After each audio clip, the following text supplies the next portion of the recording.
Ok. Alors, pour introduire, on vous propose une respiration, puis après, on se représentera Karine et moi. Mais on vous propose de vous installer confortablement euh, et de respirer pendant 3 minutes en cohérence cardiaque. Et bonsoir tout le monde. Alors, est-ce que vous m'entendez tous correctement si je reste ici ou est-ce qu'il y a besoin que je déplace éventuellement le micro? Dites-moi juste si c'est OK pour vous. OK, OK pour moi. OK, super. OK, donc si c'est OK pour vous, eh ben, je vous invite à vous installer là dans une position confortable, en respiration, en position assise. Si vous êtes sur une chaise, les pieds bien à plat, le dos redressé. Et on va démarrer avec une petite cohérence cardiaque en respiration nasale pour entrer tout de suite dans le vif du sujet. Donc, il s'agira d'inspirer et d'expirer par le nez à un rythme en 5-5. Et vous pourrez ici laisser le ventre se gonfler à l'inspire et se dégonfler à l'expire. Donc, on y va ensemble. On commence par expirer, relâcher tout le corps. Et inspire lentement. Expire, relâche les tensions. Inspire, laisse le ventre se gonfler. Expire, laisse-le se dégonfler. Inspire. Expire. Inspire. Expire. Inspire. Expire. Inspire avec le ventre. Expire. Inspire. Expire. Inspire. Expire. Inspire. Expire. Inspire. Expire. Inspire. Expire. Inspire. Expire. Inspire, laisse la respiration monter un peu plus. Expire, continue à relâcher le corps. Inspire. Expire. Inspire. Expire. Inspire. Expire. Inspire. Expire. Inspire. Expire. Inspire, laissez vos yeux se fermer s'ils sont ouverts. Expire. Inspire. Expire. Inspire. Expire. Inspire. Expire. Inspire. Expire. Inspire. Expire. Inspire. Expire. Inspire. Expire. Inspire. Expire. Inspire. Expire. Inspire. Expire. Inspire. Expire. Et reprends une respiration normale. Gardez les yeux fermés encore quelques instants. Restez à l'écoute de vos sensations. Observez si vous vous êtes calmé. Observez si vos pensées sont moins présentes.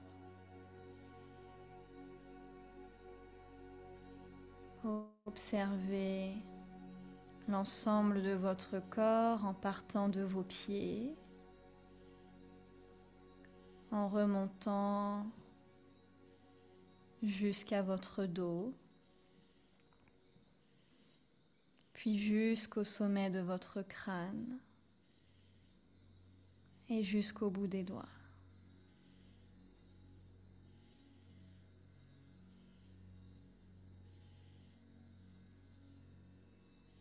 Et essayez de trouver un mot qui pourrait définir votre état.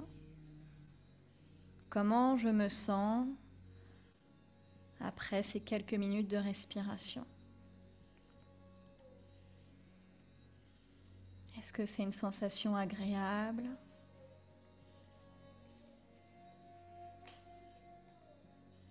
Super. Si vous voulez partager dans le chat un petit peu comment vous vous sentez.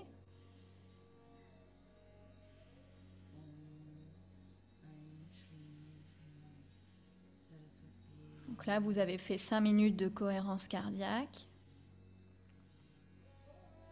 au rythme de 5-5. Super. Et quand vous respirez ici avec le ventre, tout de suite, on vient venir activer le système parasympathique, celui qui détend. C'est le système sur lequel on est censé être au quotidien. Apaisé, envie de dormir. On s'endort pas tout de suite, hein. Tranquille, ok, super. Et donc vous voyez que juste ici, quand vous venez respirer avec le ventre, il y a tout de suite quelque chose qui se met en place dans le corps. À la différence où quand on va respirer avec le haut des poumons, dans la poitrine, on va venir exciter le corps. Ok. Pas trop d'effet. Alors, est-ce que tu peux dire si tu as quand même ressenti un apaisement? Est-ce que tes pensées étaient moins présentes? Est-ce qu'il y avait des tensions dans le corps que maintenant tu sens un petit peu moins?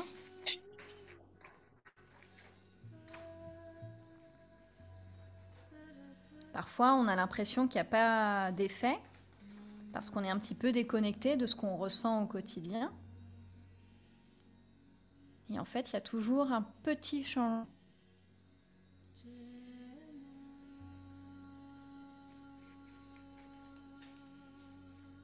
Ok. Bon. Eh bien, ok. Bonsoir à tous et bienvenue dans cette conférence sur le sommeil. Merci pour votre présence. Ok. Et je vais commencer ici par me présenter. Ah oui, on réchangera, je me présente et puis on ajuste un petit peu.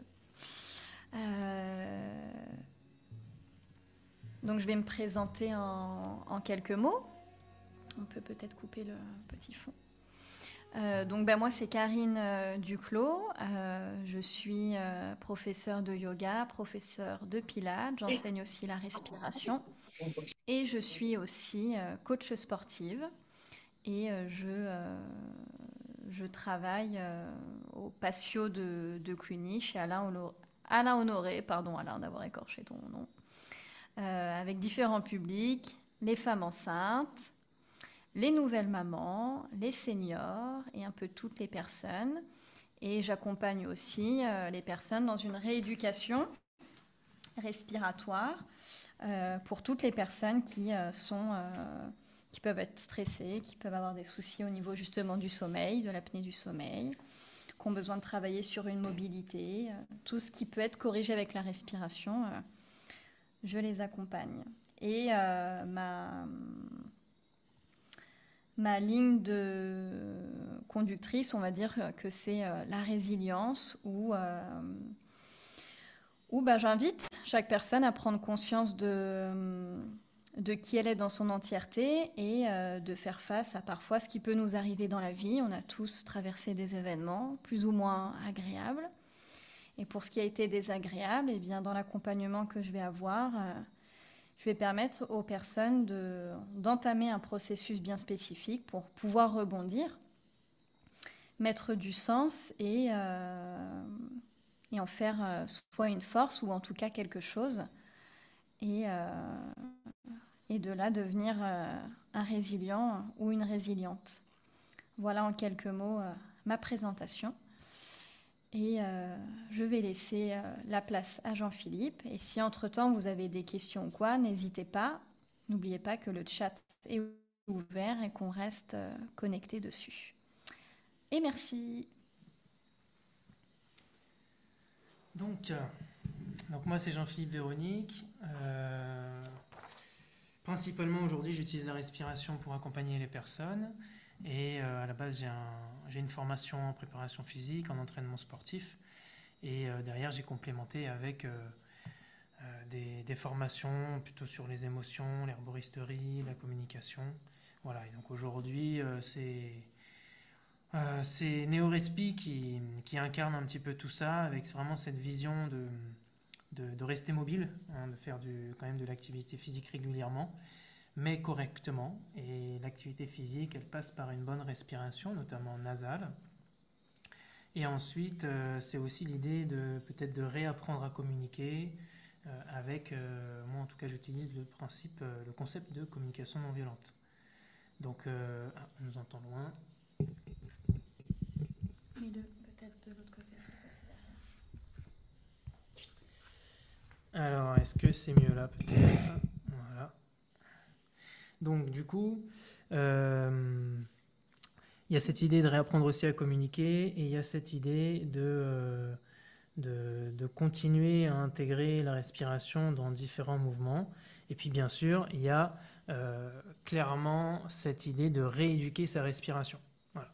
Donc, aujourd'hui, c'est de ça dont on va parler, c'est de vraiment imaginer que c'est possible d'améliorer son état. J'imagine que si vous êtes là, c'est parce que vous-même, vous avez un petit souci de sommeil, voire un gros souci de sommeil, ou alors vous connaissez quelqu'un autour de vous qui a un souci de sommeil.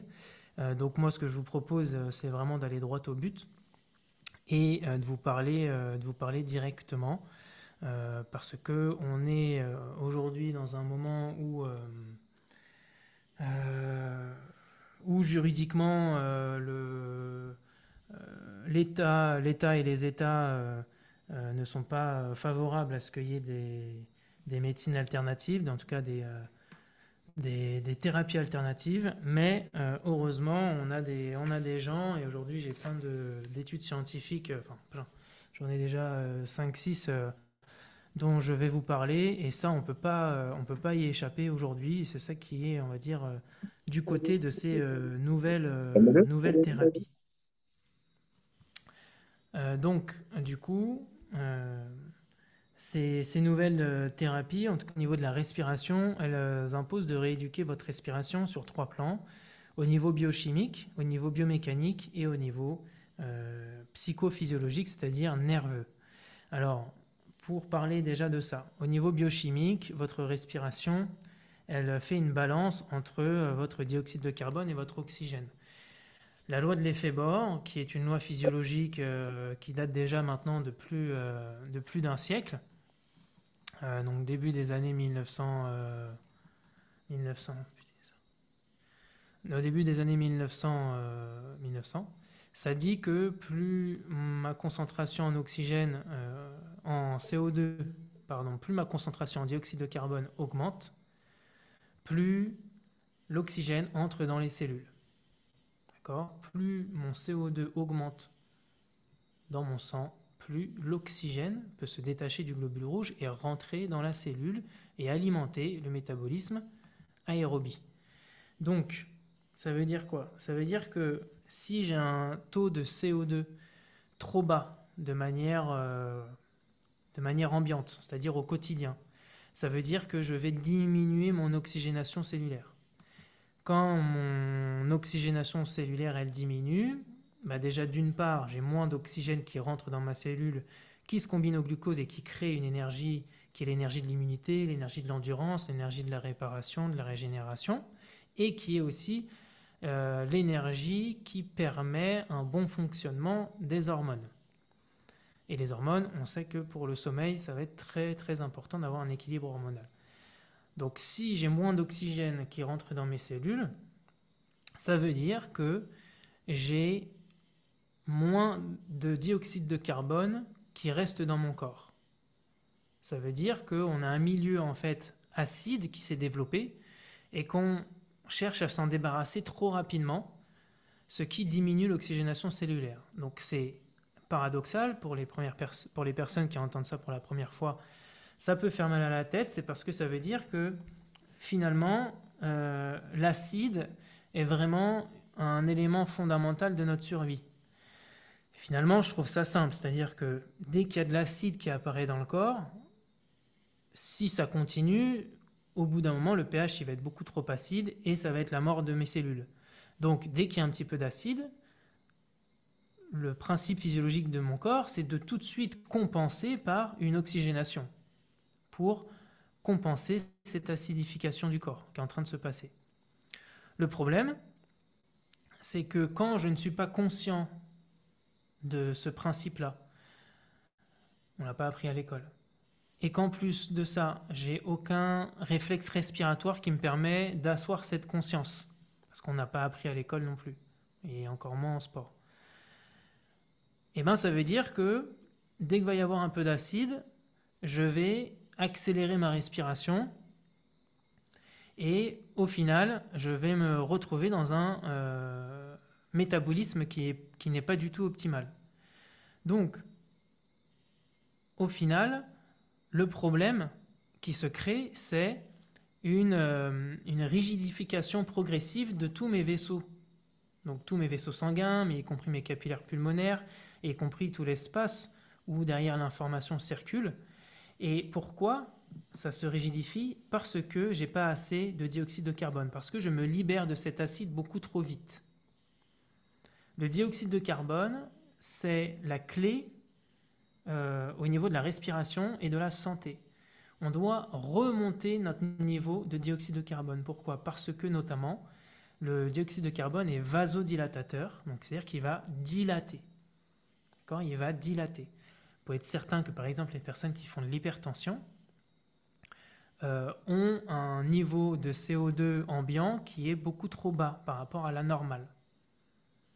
Du coup, il y a un manque d'oxygénation qui se fait, il y a un manque de dilatation qui se fait. C'est-à-dire que du coup, le déficit en oxygénation cellulaire, il va de pair avec une constriction des vaisseaux sanguins et une constriction des capillaires, hein, de toutes les parois du corps en fait, même des muscles, hein, parce qu'ils sont moins alimentés derrière. Et il y a des artérioles qui passent partout.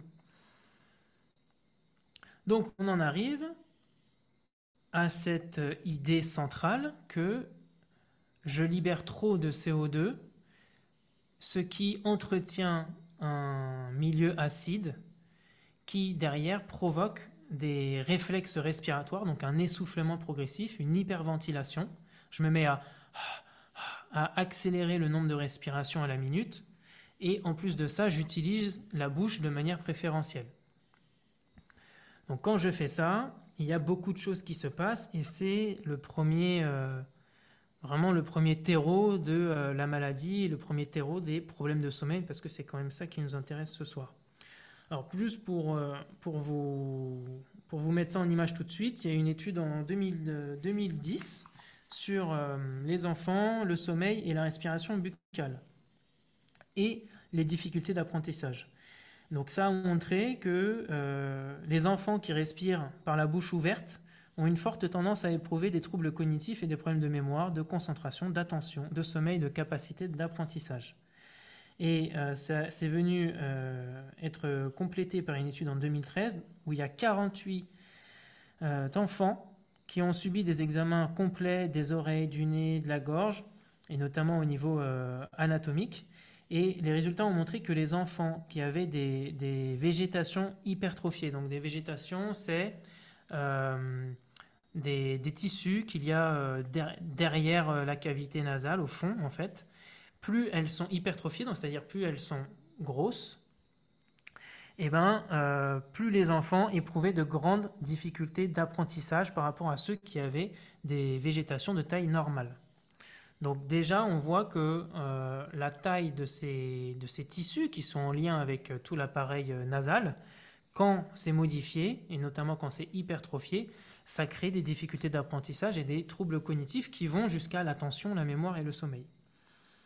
De même, il y a une étude qui a été faite du coup en 2015 par des facultés de médecine dentaire qui ont montré que des enfants qui souffraient de somnolence, donc diurne excessive, c'est-à-dire des épisodes de somnolence dans la journée, c'est-à-dire quand ils sont en train de discuter, quand ils sont en train de lire, quand d'un coup ils ont un gros coup de fatigue, et ces enfants-là, ils étaient 10 fois plus susceptibles d'avoir des difficultés d'apprentissage. Et ça, encore une fois, ça a été lié à la respiration buccale. Donc, ça, c'est une première étude. Deuxième étude, c'est quand même très intéressant, sur... Je ne vous entends plus. Vous nous entendez? Je pense que c'est...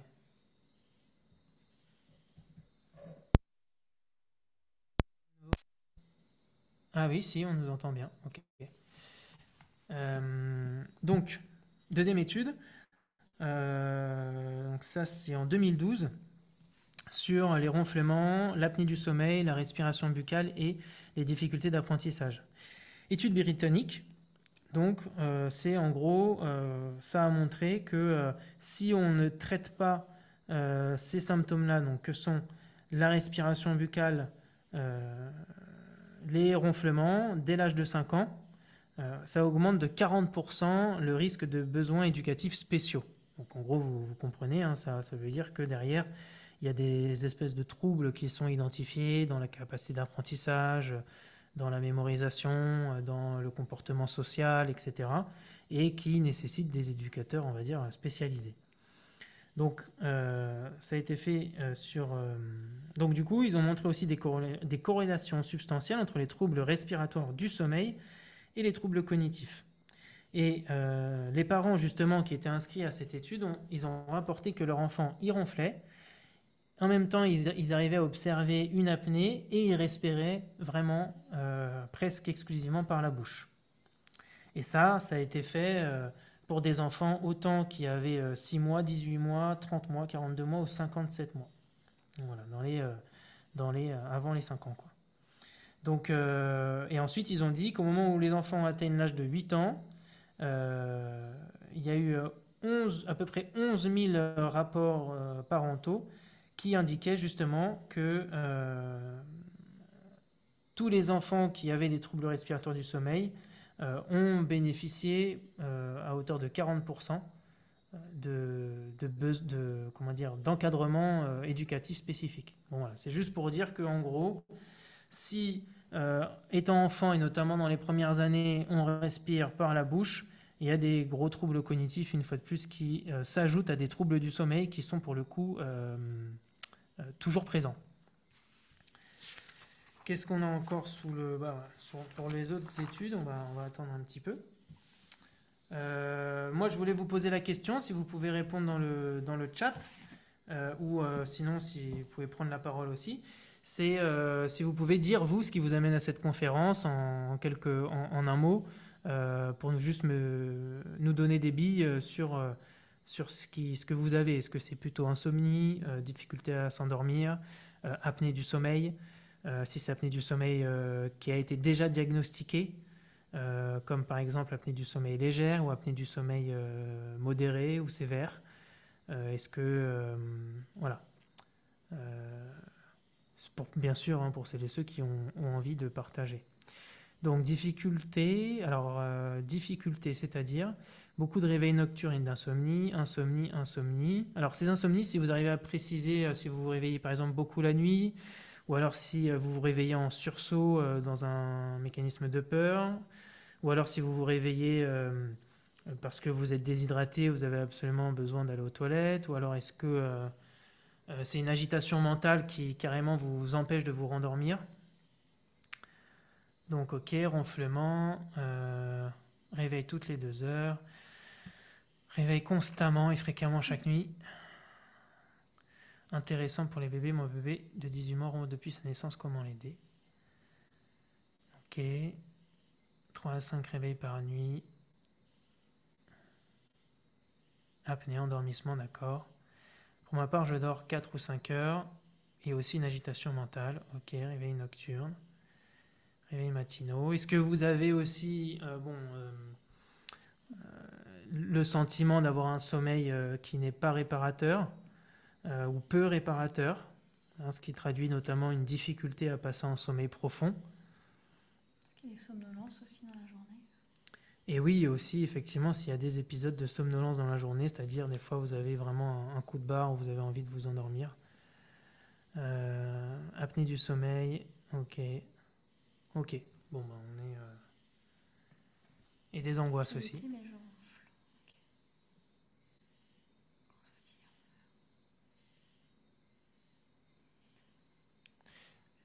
Grosse fatigue à 11 heures, plupart du temps, pression de sommeil réparateur malgré tout.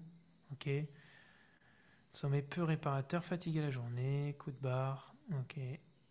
Nervosité. D'accord. Ok. Alors,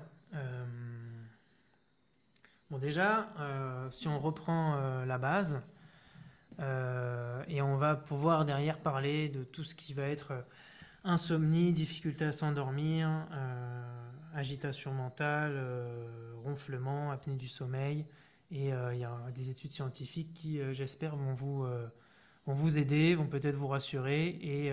Et bien sûr, après, on parlera des solutions. On essaiera de vous faire goûter toute petite respiration que vous pourrez éventuellement refaire. Mais l'idée, bien sûr, hein, c'est de parler vraiment de rééducation respiratoire.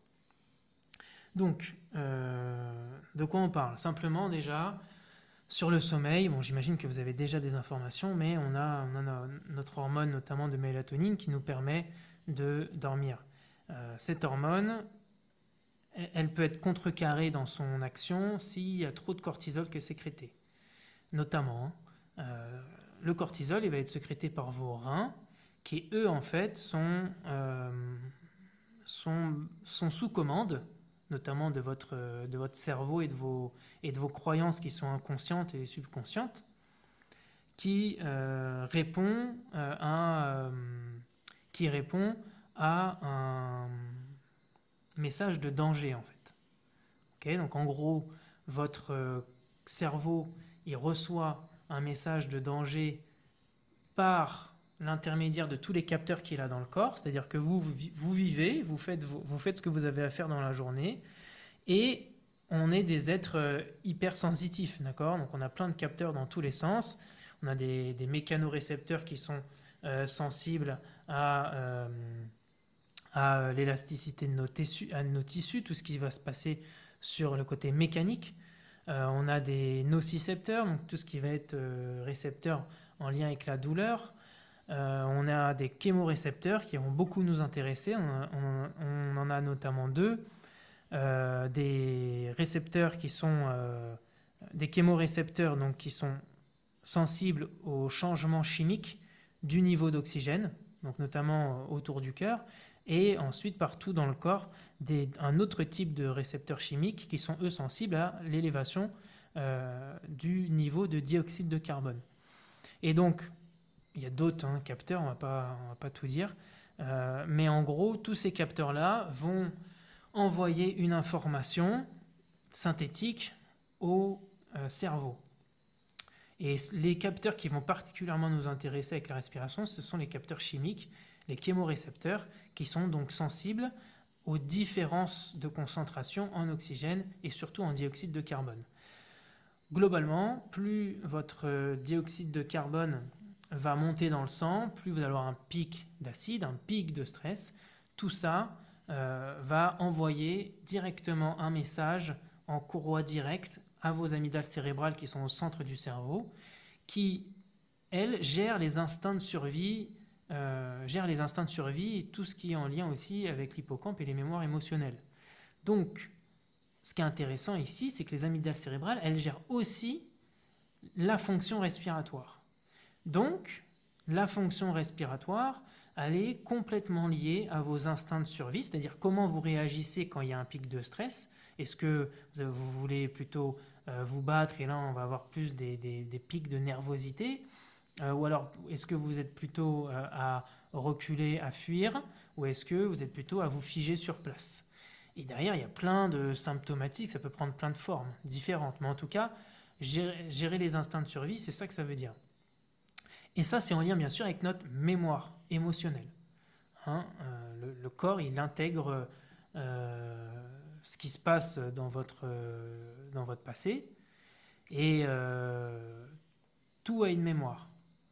Et vos muscles, ils vont pouvoir, on va dire, emmagasiner des émotions, et notamment le tissu du diaphragme, qui est bien connu pour ça, mais tous les tissus du corps, et ils vont vraiment intégrer l'information de ce qui a été vécu, et notamment de ce qui a été vécu et de ce qui n'a pas été compris, comme par exemple plein d'événements quand on était enfant, où on a été un petit peu coupé de certaines choses, et aujourd'hui, on en paye les frais plus tard. On a ces libérations émotionnelles qui viennent pendant l'adolescence et encore après. Donc on arrive à un schéma, pour résumer, où vous ressentez des choses qui amènent le corps à recevoir une information de danger, et votre cerveau qui reçoit cette information de danger va induire une respiration bien précise, et notamment un réflexe respiratoire. Comme ça, en gros. De là, il y a beaucoup de choses qui se passent, mais il y a déjà une respiration buccale qui va s'installer, et le cerveau, il est bête et méchant, on va dire. Si ça lui arrive 10 fois de suite qu'il a un pic de stress qui correspond à une montée de CO2 dans le sang, et qui, en gros, fait qu'il est prévenu trop tard, et ben lui, il va reconfigurer à la baisse ses capteurs, il va augmenter la sensibilité de ses capteurs pour qu'il soit prévenu beaucoup plus tôt de ce stress. Du coup, vous diminuez votre tolérance au stress, vous devenez plus sensible au stress. On dit dans notre langage commun que on peut être hypersensible, mais en fait, c'est surtout que nos capteurs nerveux, nos capteurs sanguins, ils ont diminué leur sensibilité parce que mon cerveau, il en avait marre de recevoir des informations de danger et de vivre ce stress constant.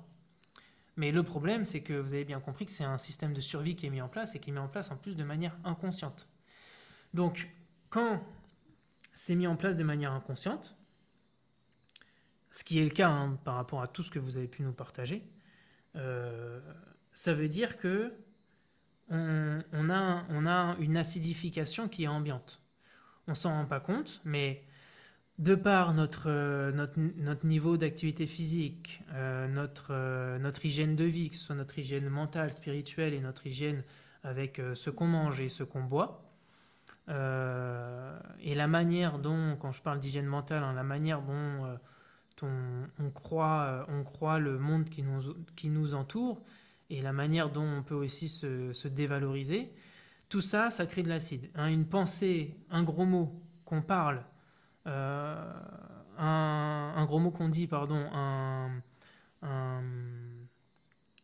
une pensée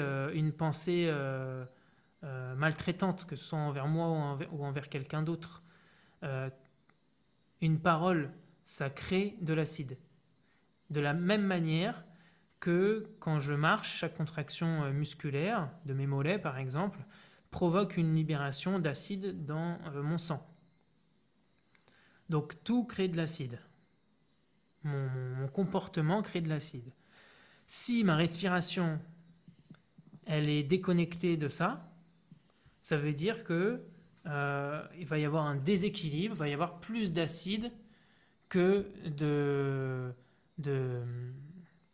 on va dire, d'oxygène qui va permettre de balancer. Et au fur et à mesure, on va comme ça, on va perdre l'équilibre. Et on va perdre l'équilibre nerveux, surtout. Et quand on perd l'équilibre nerveux, donc on reçoit de plus en plus de signaux de danger, eh ben, le cerveau, il va mettre en place d'autres mécanismes, simplement parce que si votre niveau de CO2 il monte constamment, ça veut dire que vous êtes trop acide. Donc le pH sanguin, il faut qu'il reste entre 7,3 et 7,4. Donc s'il est entre 7,3 et 7,4, c'est OK. Donc si vous êtes trop acide, c'est que ça descend en dessous de 7 et plus. Au bout d'un moment, quand c'est trop acide, c'est la mort des cellules. Donc ça, c'est un problème. Votre cerveau, il le sait. Vous, vous ne le savez pas parce que vous ne régulez pas avec votre respiration encore. Si vous n'êtes pas conscient de votre respiration, vous n'êtes pas conscient de votre métabolisme, de ce qui est en train de se passer. Simplement parce que vous ne savez pas. D'accord ? Parce que vous n'avez pas appris. Donc, du coup, c'est le cerveau qui prend le relais. C'est votre partie inconsciente. Heureusement d'ailleurs. Donc, du coup, votre pH, il est trop bas. Là, votre cerveau, il dit OK, il n'y a rien qui se passe, je vais accélérer la respiration de Jean-Philippe pour que on puisse survivre. Donc, sans s'en rendre compte, on libère plus de volume de CO2 à la minute pour que l'acide il diminue et que notre pH il remonte entre 7,3 et 7,4. Sauf que j'hyperventile. C'est pas quand mon pH il arrive entre 7,3 et 7,4 que ça s'arrête. Je vais continuer d'hyperventiler parce que je suis inconscient et que c'est un système de survie. Donc ça continue de monter. Le problème, c'est que quand on arrive au-dessus de 7,4, ça continue de monter. Donc on arrive dans un état sanguin qui va être trop alcalin. Quand ça monte, de la même manière, c'est la mort des cellules qui nous attend. Le cerveau, il le sait, ça. Donc, ce qu'il va faire, c'est qu'il va demander aux reins de gérer les bicarbonates qui sont essentiels à la libération de CO2 dans le sang. C'est-à-dire que, dans le corps, pardon. C'est-à-dire que pour que le CO2 sorte de mon corps et puisse être expulsé à l'extérieur pour diminuer l'acide de mon corps, il faut qu'il y ait des bicarbonates. Les bicarbonates, ils sont relâchés par les reins au moment où il le faut. Mais si c'est devenu trop alcalin et que le pH il doit redescendre, donc on doit regagner de l'acide, les reins ils vont arrêter de relâcher des bicarbonates pour qu'on libère du CO2 mais moins. Donc on a toujours le système d'hyperventilation, premier système de survie, mais deuxième système de survie qui s'impose, c'est les reins qui prennent une dimension plus importante dans la survie et qui vont au fur et à mesure s'épuiser. C'est pour ça qu'il y a autant de dialyse, c'est pour ça que on parle souvent des reins, c'est pour ça qu'on peut avoir des inflammations aussi, c'est vraiment, les reins au bout d'un moment, ils s'épuisent. Et ça va être directement connecté à la production de cortisol. Parce que c'est des reins à qui on demande de la survie. Donc on demande de rester actif. J'espère que vous comprenez. On demande à nos reins de rester actifs pour pouvoir gérer cet acide ambiant et gérer cette hyperventilation. Donc là, on a deux mécanismes qui sont déjà en place. Donc déjà, pour les personnes qui ne font pas d'apnée du sommeil, c'est quelque chose à bien intégrer. C'est-à-dire, il y a un espèce de trouble métabolique qui n'est pas géré dans votre corps. Ce trouble métabolique, il est à cause de votre schéma respiratoire qui est en partie dysfonctionnel. Ça, on va y venir après. Pour qu'il soit fonctionnel, il faut reprendre de la respiration nasale et travailler sur des choses spécifiques pour reconfigurer notre système nerveux. Et ça va alléger les reins. Parce que si j'ai un métabolisme aérobie qui fonctionne bien, c'est-à-dire si j'ai une oxygénation cellulaire qui revient à la normale, mes reins, ils n'ont aucune raison de gérer un pH qui fait un yo-yo, parce que le pH, il va rester normal. Donc, il faut revenir à la racine du problème. Donc, maintenant, on est dans ce deuxième mécanisme où les reins, ils subissent. Voilà. Ils subissent.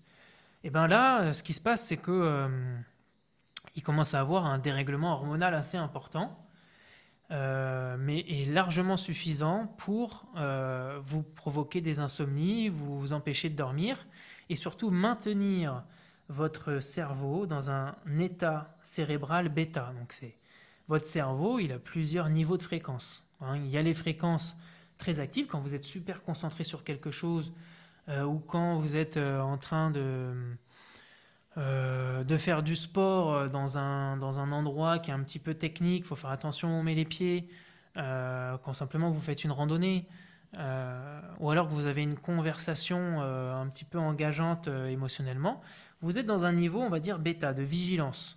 Donc ça, c'est normal, c'est quand on est éveillé, on est tous comme ça. Par contre, il y a des niveaux de vigilance. Il y a une vigilance normale et il y a une vigilance en excès. Et là, on est en hypervigilance. Et là, on fait attention à tout. Si vos reins, eux, ils sont en hypervigilance toute la journée, vous croyez vraiment que vous n'allez pas être en hypervigilance toute la journée? C'est obligatoire. C'est purement scientifique, c'est purement fréquentiel et cérébral. Vous allez être en niveau bêta et vous n'allez pas pouvoir dormir. Ce n'est pas possible. Il y aura trop de cortisol, la mélatonine, elle ne va pas gérer. C'est pour ça que déjà, c'est bien d'avoir une activité régulière. Pourquoi? Parce que faire du sport, quand vous commencez à bien transpirer et que vous maintenez une activité cardiaque pendant un certain temps, eh ben, vous allez notamment produire de l'ocytocine qui est un grand contre-marqueur du cortisol. Donc il va diminuer l'impact du cortisol et il va permettre ainsi à la mélatonine de mieux de pouvoir faire son rôle. Donc, des fois ça suffit, des fois ça suffit pas. Mais en tout cas, si vous avez des soucis de sommeil et que vous ne respirez pas et que vous ne pratiquez aucune activité physique, un minimum, et on ne parle pas de faire 1 heure tous les jours, on parle déjà de faire juste 10 à 30 minutes par jour ou tous les 2 jours, où vous transpirez, quoi, un minimum. Si vous faites une marche d'1 heure tous les 3 jours ou tous les 2 jours, ou une marche d'1 demi-heure, et que vous discutez avec votre copain ou votre copine, et que vous racontez vos problèmes, d'accord, et que vous faites que parler, que vous respirez que par la bouche, que vous n'avez aucun moment de silence, votre sport, il est inutile. Voilà. Moi, je le dis comme ça, c'est moi qui le dis. Je me base que sur mon expérience. On n'est pas sur un sport pour vous faire du bien. On est sur un sport social. Et ça, par contre, ça peut faire du bien. Mais il faut être aussi conscient qu'il y a des personnes qui peuvent nous offrir de l'empathie. Il faut être aussi conscient de la manière dont on amène les choses. Il faut aussi voir si on n'est pas en boucle sur quelque chose, etc. Donc, ce niveau bêta cérébral, c'est du coup, dites-vous bien que vous avez plusieurs tunnels dans votre cerveau. Vous avez le tunnel bêta, ça provoque des hormones bêta, des hormones qui vont permettre de rester actif, donc notamment du cortisol. Mais il y a aussi tout le complexe noradrénaline-adrénaline qui est sécrété par les reins, et la noradrénaline, elle est très importante pour la santé. C'est-à-dire, quand il y a une attaque dans votre corps et qu'il faut se défendre, c'est la noradrénaline notamment qui va être très importante pour activer tous les réflexes immunitaires. Et elle est précurseur de l'adrénaline. Donc là où le corps il doit vraiment commencer à se fighter, quoi. Donc si ça paraissait déréglé, bah, votre système immunitaire il est déréglé. Et là, en fait, après, c'est un peu des réactions en chaîne. Et puis dès qu'il y a un pic de stress, il suffit que ça s'accumule un peu et la résistance, elle pète. Donc, euh, donc voilà, ça, on était sur les reins et sur l'hypervigilance. Ça déjà, c'est un premier élément de réponse purement physiologique qui est directement lié à votre respiration. Ça, je vous assure, et par expérience, il y en a même qui sont là ce soir qui pourraient en témoigner, ou simplement avec 1 ou 2 semaines de respiration nasale, déjà les insomnies peuvent presque ou complètement disparaître, les réveils nocturnes diminuer, voire disparaître totalement, et les ronflements également. Donc ensuite, ce qui se passe, qu'est-ce qui se passe après? Vous vous souvenez de la loi de l'effet Bohr. Plus la concentration en dioxyde de carbone augmente dans mon sang, plus l'oxygène entre dans mes cellules. Donc si j'ai un problème pour récupérer de l'oxygène, parce que mon sang, il est saturé à 99%, entre 94 et 99%, et on n'en utilise que 10 à 15%. Donc ce n'est pas un problème de matière première, l'oxygène, il est là. Ça ne sert à rien d'aller chercher plus d'air, ça ne sert strictement à rien. Parce que c'est saturé à 99%. Ça veut dire qu'il y a 99% de mes globules rouges où il y a de l'oxygène dedans. Et on n'en utilise que 10 à 15%. Donc qu'est-ce qui permet d'utiliser plus de matière première? C'est le dioxyde de carbone. Si je rehausse le niveau de dioxyde de carbone, je vais augmenter mon oxygénation cellulaire et ça va se voir sur la désaturation de mon sang en oxygène. C'est d'ailleurs ce qu'on mesure dans les tests d'apnée du sommeil notamment. C'est la variable que vous voyez ODI pour ceux qui savent, ceux qui ont des résultats.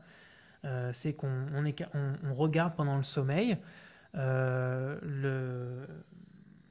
les moments où votre niveau de saturation en oxygène, d'un coup, il chute. Et ça, c'est un problème quand c'est inconscient. Donc, tout ça pour dire que quand on passe en apnée du sommeil, qui est un nouveau système de survie que votre cerveau met en place, qu'est-ce qui se passe? Une apnée, c'est quoi? Quand on parle d'apnée du sommeil, c'est d'un coup, j'ai une apnée qui va durer au moins 10 secondes, c'est-à-dire arrêt respiratoire complet. Ou alors, ce qu'on appelle des hypopnées, c'est des apnées partielles, c'est-à-dire qu'il y a encore un petit peu d'air qui passe, mais il y a une réduction d'au moins, je ne sais plus, 30 ou 50% du flux d'air au minimum pour qualifier ça d'une hypopnée, et ça dure au moins 10 secondes aussi. Et quand ça se passe, bah forcément, si j'arrête de respirer, j'arrête aussi d'expirer. Ou alors j'expire beaucoup moins en cas d'hypopnée. Et là, ce qui se passe, c'est que le CO2, il va monter en flèche. Il va monter en flèche. Quand le CO2 il monte, je récupère de l'oxygène. Donc ça veut dire que c'est un moyen que vous avez mis en place pour récupérer de l'oxygène tellement vous êtes en crise pendant la journée. Et c'est vraiment un signal que vous vous envoyez à vous-même pour vous dire « mais réapprends à respirer, s'il te plaît ». C'est-à-dire, pourquoi tu ne comprends pas que quand tu arrêtes de respirer, la clé, c'est de respirer. C'est ça que j'aimerais vraiment dire, simplement.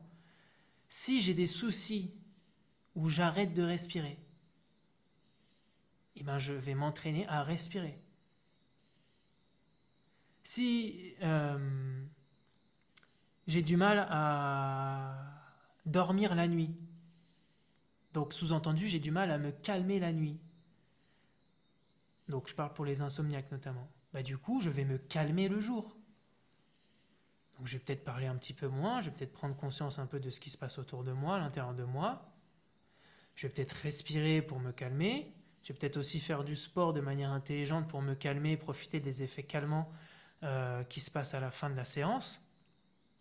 Vous avez tous au moins, j'espère, ressenti ça à la fin d'une séance de sport, bien équilibré, vous avez bien transpiré, vous êtes un peu renforcé ce qu'il faut, et vous vous allongez et vous êtes super bien, quoi. D'accord. C'est tous ces sensations qu'il s'agit de recontacter. D'accord.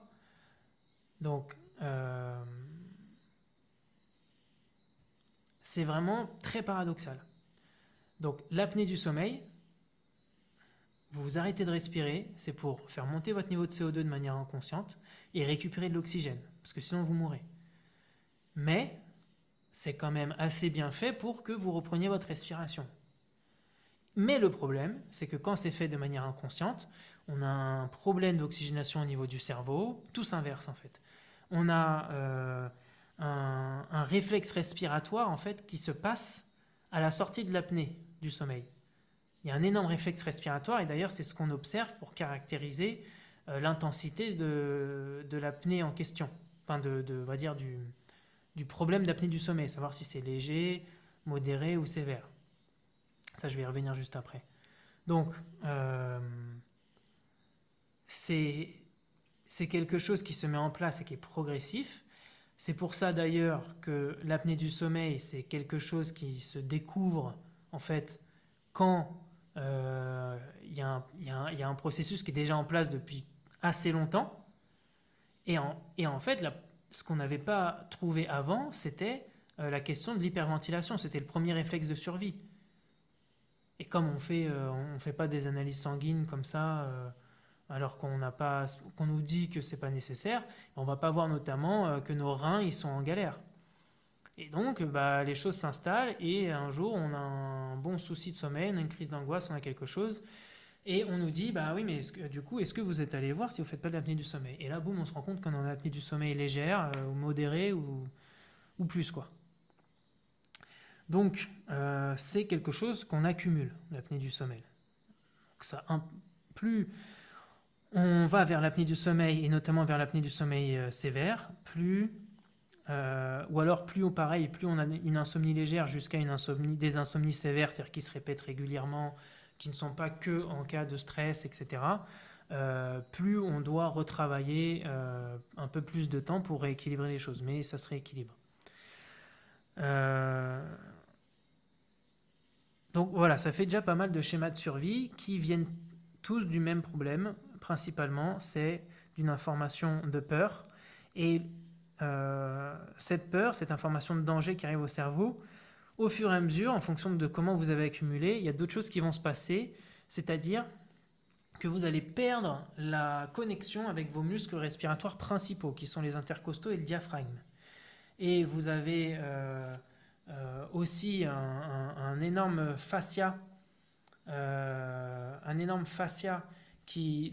le fascia thoracique, qui est comme une toile d'araignée qui passe partout, dans vos os, dans vos muscles, dans vos artères, dans vos capillaires, partout, qui fait glisser en fait toutes les fibres de votre corps, les fibres musculaires, les tendons, partout.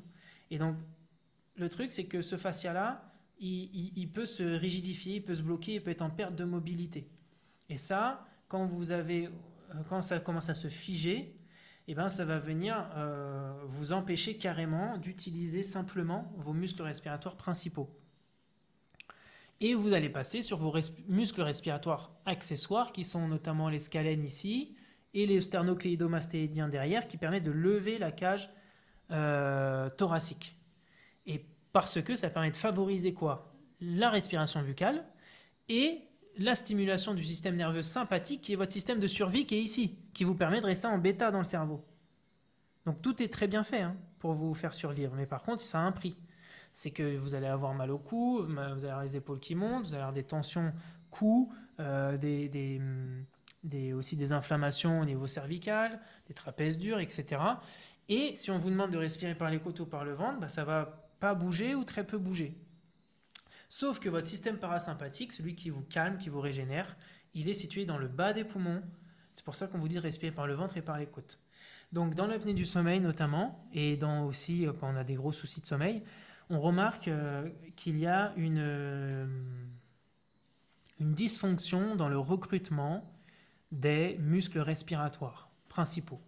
Donc ça veut dire qu'on a du mal à utiliser, c'est-à-dire que l'influx nerveux, carrément, il a du mal à passer. C'est pour ça qu'on va parler de rééducation biomécanique. Là, avant, je vous ai parlé beaucoup de rééducation biochimique, de rétablir la balance entre l'oxygène et le dioxyde de carbone. Là, je vous parle de rééducation notamment biomécanique. Donc de réutiliser les côtes, le ventre, réutiliser le muscle du diaphragme. Et qu'est-ce que ça fait ça? Quand vous rééduquez le diaphragme, vous avez des mécanorécepteurs qui sont notamment sensibles à l'élasticité du tissu du diaphragme, qui quand il est stimulé, quand ces récepteurs-là voient qu'ils gagnent en amplitude, ils envoient un message au cerveau qui lui va diminuer le rythme cardiaque et il va dilater les bronches. Donc vous voyez que dès que vous récupérez une bonne biomécanique au niveau de votre schéma respiratoire, tout de suite ça a un impact très important. Parce que réduire sa fréquence cardiaque au repos, avoir un cœur qui peut mieux fonctionner, libérer plus d'espace pour le haut et masser naturellement ses viscères par un diaphragme qui bouge plus, et avoir des bronches qui restent régulièrement dilatées, eh ben c'est très, très, très intéressant et c'est comment dire, c'est une étape obligatoire pour rééduquer. Et au-delà de respirer par les côtes et le ventre, ça va être aussi l'idée d'intégrer la respiration pendant le mouvement. Donc voilà, de reprendre de la marche respiratoire, de réussir à faire du sport en respiration nasale, de réussir à faire des mouvements spécifiques aussi, où on coordonne le mouvement du corps avec la respiration. Donc, ceci étant dit, ce qui se produit au final, et ce qui est commun à tous, c'est un dérèglement endocrinien, donc hormonal. Au niveau des hormones, vous avez dopamine, ocytocine, sérotonine, vasopressine, donc noradrénaline, adrénaline, cortisol, mélatonine, mais vous avez aussi tout ce qui est endocannabinoïdes qui vous permet de vous détendre. Vous avez le GABA, vous avez l'acétylcholine. Donc tout ça, c'est des hormones. On n'a absolument pas le temps de rentrer en détail sur chacune d'elles, mais dites-vous bien que vous avez votre cocktail d'hormones du bonheur, ce qu'on appelle les hormones sociales, donc dopamine, sérotonine, ocytocine, endorphine notamment, qui permettent de stabiliser vos humeurs dans le temps, d'être sensible au plaisir, etc. Celles-là, si elles sont dérégulées, vous pouvez être sûr que vous allez avoir des difficultés à entrer en sommeil, parce que si elles sont bien un minimum stimulées, elles vont contrer le cortisol. C'est pas possible d'être stressé si on est heureux. Voilà, tout simplement. Donc, ensuite, et la respiration, bien sûr, provoque des énormes boosts, et suivant les techniques, on peut faire la technique qu'on a fait tout à l'heure en cohérence cardiaque. Déjà, ça, là, on n'a fait que 4 minutes ou 3 minutes, mais quand vous le faites déjà 10 minutes, 5 à 10 minutes par jour, 2 ou 3 fois par jour, j'attends de voir si au bout d'une semaine ou deux, vous faites encore votre insomnie. Alors si derrière, en plus, on fait des techniques un petit peu plus engageantes, ben là, on peut produire jusqu'à 2 à 6 fois plus d'hormones sur le moment. Et là, vous êtes en train de planer avec une clarté mentale, vous êtes en train de renforcer votre système vasculaire et surtout, vous envoyez de grandes informations de régulation vagale. Et là, je vais finir là-dessus.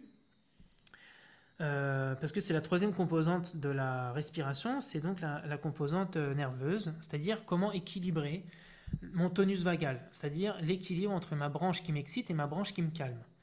Dans le cas de soucis de sommeil, la branche qui m'excite, elle est trop active. Donc il faut qu'on stimule la branche qui calme. Mais en même temps, il faut réapprendre à ma branche qui m'excite à s'exciter correctement, dans un cadre bienveillant, on va dire dans quelque chose qui est cohérent. C'est ok de s'exciter, mais ça ne sert à rien de pousser trop loin, ça ne sert à rien d'aller en hypervigilance. Donc ça va être notamment d'utiliser le rythme de respiration en cohérence cardiaque, le rythme sacré en 5-5 ou 6-6. Et ça permet de rebrancher correctement votre nerf vague. Votre nerf vague, c'est votre réseau nerveux qui a le plus grand territoire dans le corps. C'est celui globalement qui va partout dans toutes vos viscères, vos muscles, votre cœur, vos poumons, votre diaphragme, vos intestins, et c'est lui qui gère votre immunité, votre bien-être. Toutes les fonctions vitales sont activées par ce réseau nerveux. Okay. Ce réseau nerveux, qui s'appelle le nerf vague, il va être activé par votre cerveau par l'intermédiaire de votre système nerveux autonome, à savoir votre système nerveux qui vous excite, sympathique, ou qui vous calme, parasympathique. Si s'il y a un réflexe de danger qui l'active, vous allez faire un malaise vagal. Donc, vous allez avoir la tête qui tourne, vous pouvez vous évanouir, vous pouvez faire une crise d'angoisse, vous pouvez avoir d'un coup des réactions corporelles, vous pouvez faire des hypersudations, vous pouvez faire plein de choses. D'accord, il y a plein de symptômes différents, mais c'est des symptômes qui prennent de court, qui prennent d'un coup, sans qu'on le voit venir, parce que c'est complètement court-circuité. Ça vous dépasse. Par contre, quand on stimule le réseau vagal, comme on a fait tout à l'heure, par une respiration consciente, et ben là, on voit que ce réseau vagal, il va venir apaiser, il va venir refroidir le système nerveux, et il va libérer des molécules anti-inflammatoires. Ce qu'il ne fait pas s'il est activé par quelque chose qui excite. Et ça, c'est très important, parce qu'on va avoir un rôle anti-inflammatoire, alors que notre corps, en fait, il est en feu. Donc, la troisième composante de la rééducation respiratoire, c'est de réguler ce tonus vagal. Et quand le tonus vagal il est régulé, miracle, qu'est-ce qui se passe? Les hormones se régulent petit à petit. Okay. Donc,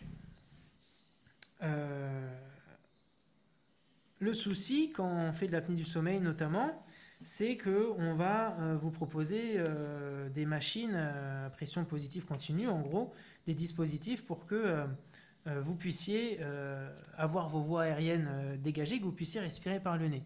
Sauf que ça limite quand justement c'est pas associé à une rééducation de la respiration nasale. Il y a même une étude là que j'ai sortie par rapport à ça. Ça montre que c'est sur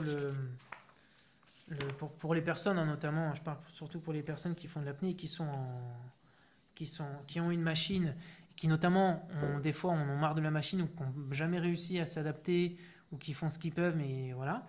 Ben, sachez qu'il y a une étude qui a montré que la respiration nasale améliorait l'adhésion à ce dispositif. Donc en gros, quand on respire par le nez, c'est plus facile d'utiliser la machine. On reste plus motivé, et alors que quand on a une respiration buccale qui est bien installée, la machine, on a 70% de chance de l'envoyer valser.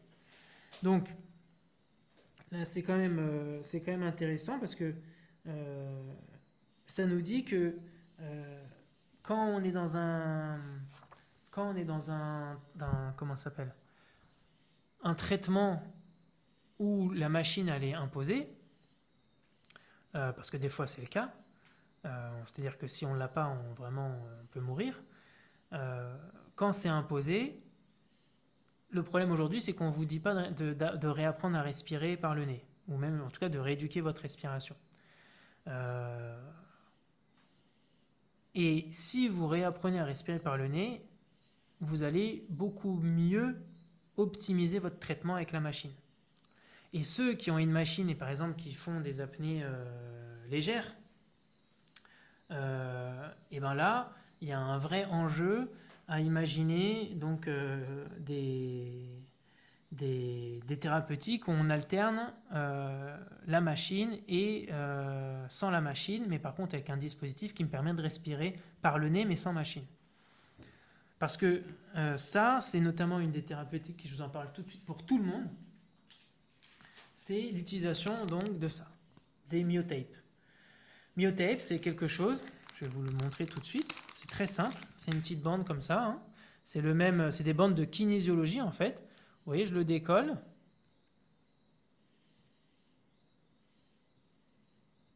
Je le décolle tout simplement, c'est hyper rapide, voilà. Et je le prends sur l'extérieur comme ça, je l'étire. Je vais poser en haut et en bas. Et je vais étirer, et ça me referme un petit peu la bouche, suffisamment pour induire une respiration nasale pendant le sommeil. Vous voyez là, vraiment, j'ai même pas envie d'ouvrir la bouche. Donc quand je fais ça, ça m'empêche pas d'ouvrir la bouche et de respirer pendant la nuit. Donc ça, c'est quelque chose là qu'on vend au cabinet. Et je vais vous parler des études scientifiques qui sont dessus parce que c'est pas connu. Et moi, je trouve que c'est assez fou que vous qui avez notamment des soucis de sommeil, euh, si ce n'est par mon intermédiaire ou celui de Karine, c'est fou que vous n'ayez jamais entendu parler de ça. Mais après, c'est pas si fou que ça parce que les médecins n'ont pas de formation véritablement sur la respiration. Et les études scientifiques par rapport à ça datent depuis peu, même si c'est un savoir qui date depuis plus longtemps. Donc, alors, donc ça s'appelle ça le myotape, et vous avez peut-être vu il y a quelques temps, il y a eu beaucoup de choses qui ont été dites au niveau du mouth taping. Donc en gros, c'était pas un myotape, c'était carrément un scotch qu'on mettait sur la bouche. Donc il y a eu des études qui ont été faites avec ça, avec ce scotch sur la bouche, qui recouvre toute la bouche, qui n'est pas à faire pour notamment les personnes qui font des apnées sévères. Mais par contre, celui-là où la bouche est libre, ça tout le monde peut le mettre. Donc une première étude, donc ça c'est récent. Ah, mais non, j'ai pas l'année sur celle-là, mais c'est vraiment récent. Donc là, on avait 20 patients qui avaient une apnée du sommeil légère, d'accord? Donc apnée du sommeil légère, c'est moins de 15 apnées dans l'heure. Ils ont dormi avec une bande sur la bouche, qui leur fermait la bouche. Et on a vu que l'indice des apnées, ils en faisaient à peu près 8 par heure. Et ils sont passés à 4 par heure, juste en dormant avec ça, hein, pour 13 patients sur les 20.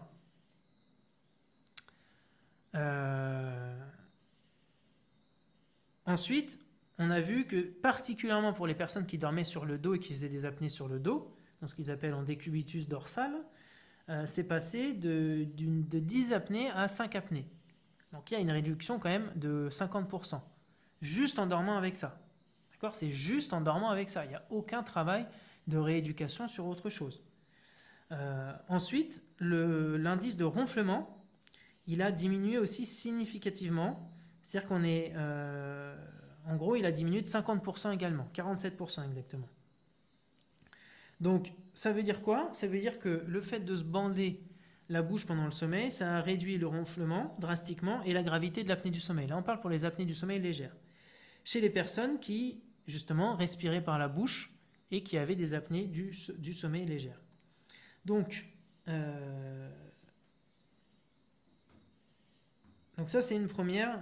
Et ils concluent en disant que ça pourrait être un traitement alternatif chez les patients atteints d'apnée légère avant de se tourner vers la thérapie qui impose un masque en PPC et ou alors même qui envisage déjà une intervention chirurgicale parce qu'il y en a qui vivent ça.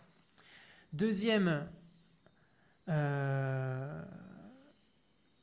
alors on répondra à toutes les questions, hein, je vois des questions qui arrivent, hein, mais on déroule et on va répondre après. Mais bon, c'est quand même intéressant. Je vais répondre juste à celle-là tout de suite. Excusez-moi pour les autres, mais si donc ça fait un mois et demi déjà qu'on dort avec le tape, mais qu'il n'y a pas d'amélioration du sommeil, c'est que déjà je pense que ça fait un effet parce que ça permet de prévenir plein de choses, mais par contre, ça veut dire qu'il y a une rééducation à faire en parallèle. Il y a une véritable rééducation respiratoire à faire en parallèle.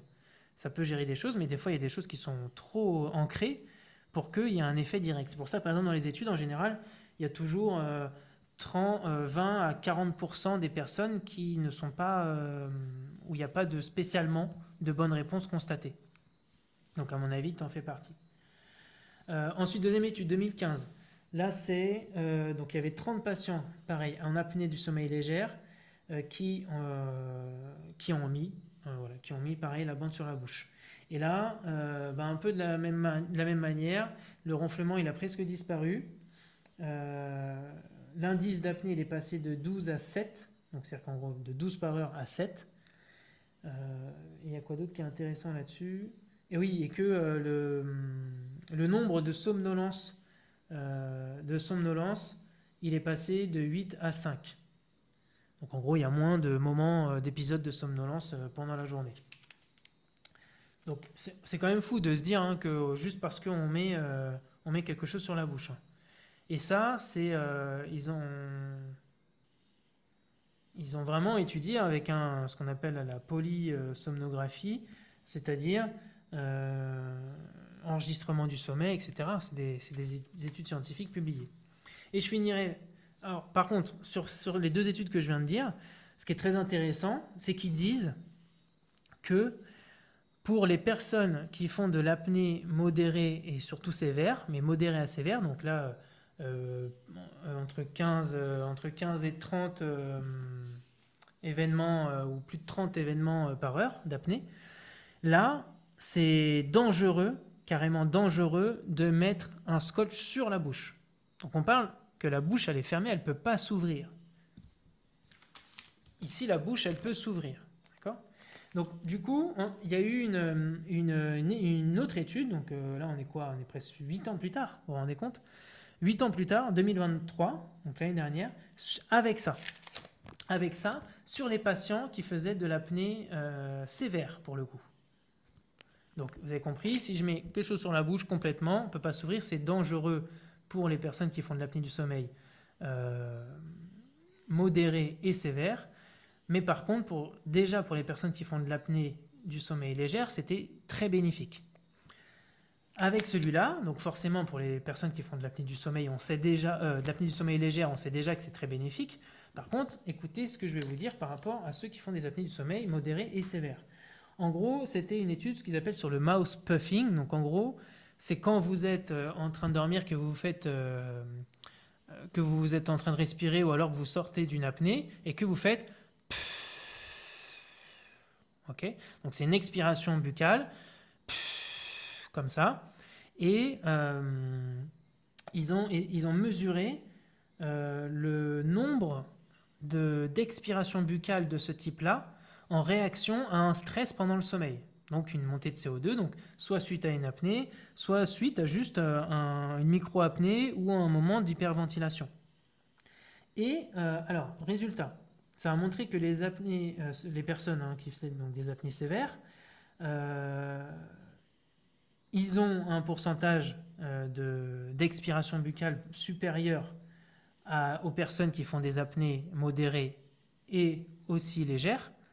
Donc en gros, si plus mon apnée du sommeil elle est diagnostiquée modérée ou sévère, plus je vais avoir d'expiration buccale par intermittence dans la nuit. C'est ça que ça veut dire. Ensuite, qu'est-ce que ça nous dit? Parce que là, je relis en même temps.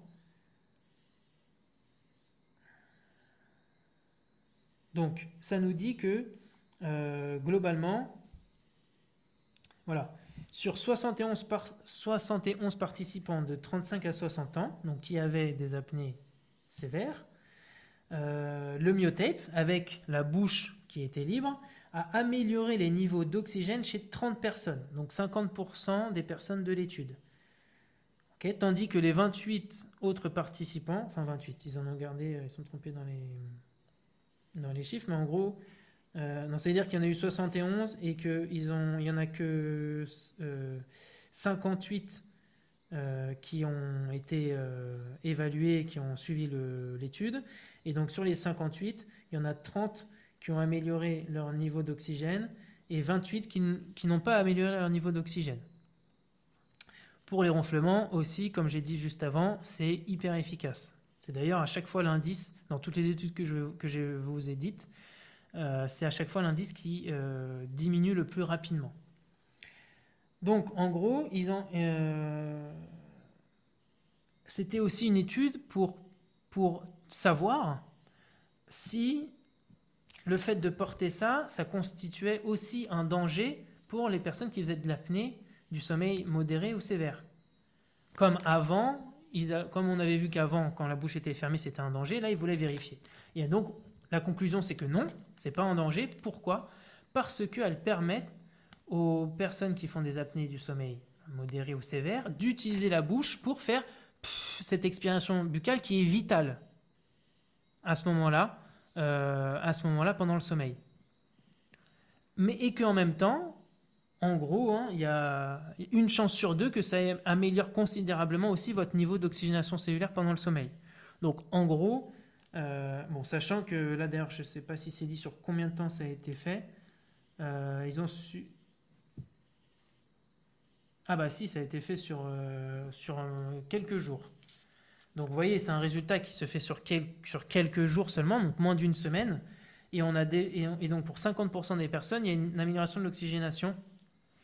Donc ceux qui n'ont pas eu d'amélioration d'oxygénation, peut-être, je dis bien peut-être que ça peut se passer après. Moi je pense que oui, personnellement oui. Donc voilà, ça c'était quelques études quand même intéressantes. Ça, c'est fait partie de la thérapeutique. Donc c'est quelque chose vraiment à comprendre. Euh, ce qu'on vous propose, c'est de faire une petite interlude là de 5 minutes. Et ensuite, je pourrais conclure pour vous récapituler la solution, enfin, ce qui aujourd'hui constitue une solution. C'est dommage, on devait avoir des témoignages, à part si peut-être, je ne sais pas si Régine, tu es là. Je sais que Régine, tu pourrais parler peut-être rapidement, ou si quelqu'un d'autre aussi a vu vraiment une amélioration rapide par rapport aux apnées pas aux apnées, aux réveils nocturnes, ou alors aux insomnies, ou alors aux ronflements. Voilà, Bien, Philippe, toi?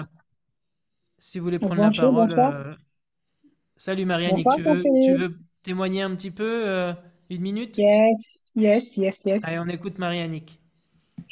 Eh bien, je suis arrivée en retard, hein, mais vraiment en retard dessus, j'ai complètement oublié ça. Mais bon, le peu de moment, tu parlais de la narcolepsie, hein.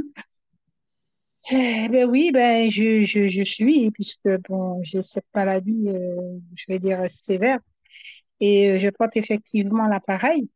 Mais depuis que je fais la respiration, hein, avec Jean-Philippe, hein, et puis je porte euh,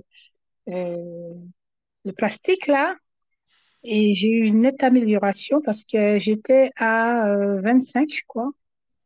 Et aujourd'hui, eh ben, pas plus tard qu'avant-hier, je suis allée voir le médecin. Et il m'a dit que je suis à 7. C'est-à-dire que ma respiration a nettement évolué et que enfin, je respire mieux, je dors mieux et je suis moins fatiguée la journée. Donc si je Alors, résume, tu me confirmes, pour bien résumer, tu es passé de 25 apnées par heure mhm, dans ton dans sommeil mon sommeil, à voilà. 7 apnées. Ouais, Donc ok. Et en ouais, plus de ça, tu ressens plus de vitalité, plus de vitalité. Voilà. ouais, ouais, Et ouais. ça, Plus de en portant vitalité. le myotape et en faisant des exercices de respiration régulièrement. Ouais, ouais, ouais, ouais. Super. Bah, c'est super Et ça. Vraiment bravo Marie-Annick. je fais la respiration 7 par 4 4 par 7 en fait, des trucs comme ça, le matin. Parce que j'écoute, parce que j'ai enregistré et je le fais depuis, depuis. Hein. Tu nous avais passé ça au mois de mai, je crois, je sais pas, mai ou avril, je sais pas. Et ben, je l'ai toujours et je le fais chaque matin. Eh bien, super. Ah ouais, et voilà. Mais merci Marie-Annick. Euh, un témoignage là pour le coup.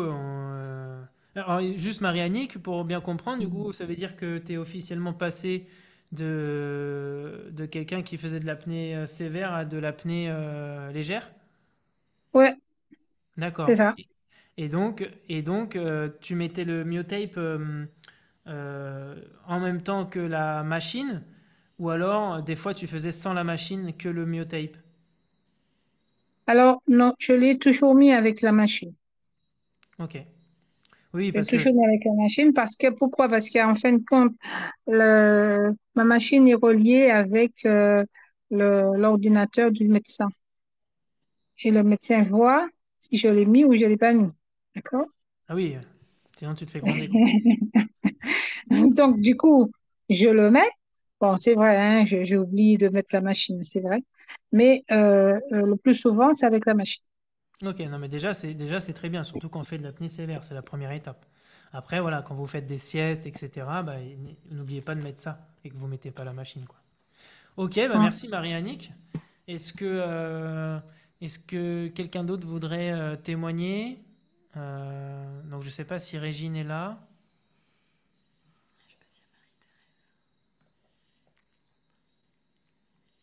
ou si quelqu'un hein, a déjà fait ça, mais bon, ah non, je crois pas que Régine soit là. Ok, donc alors bah on va conclure après avec les questions plutôt. Ok, donc du coup, là on va vous faire Alors, donc on en- ah, Jean-Philippe, excuse-moi. oui. Il y a quelqu'un qui a posé la question si c'est héréditaire. Donc, je veux dire que je ne sais pas si c'est héréditaire finalement, parce que je suis dans ma famille, je suis la seule à être suivie.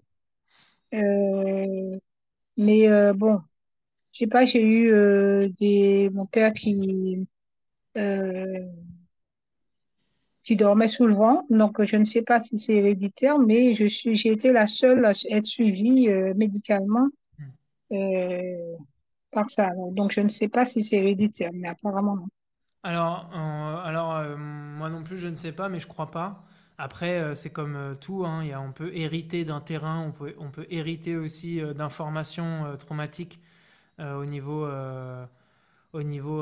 transgénérationnel, on va dire.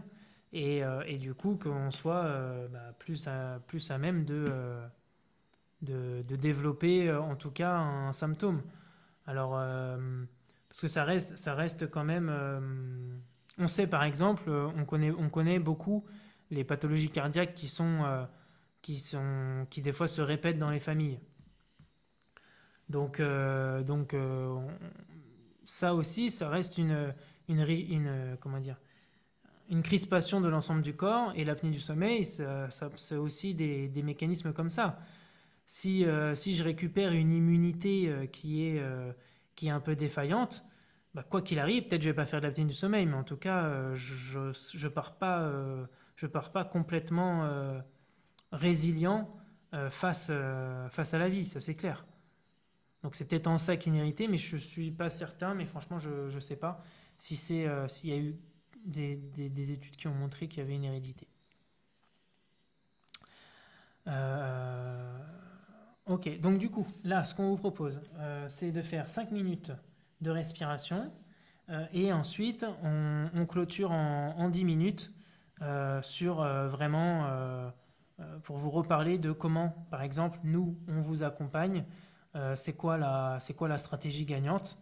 Vous avez vu, hein, en général, on a vraiment besoin de rééduquer. Marie-Annick, le témoignage de Marie-Annick nous montre aussi quand même si que notre corps il peut bien réagir, comme aussi vous avez pu mettre dans les commentaires que des fois ça peut être un peu plus limité.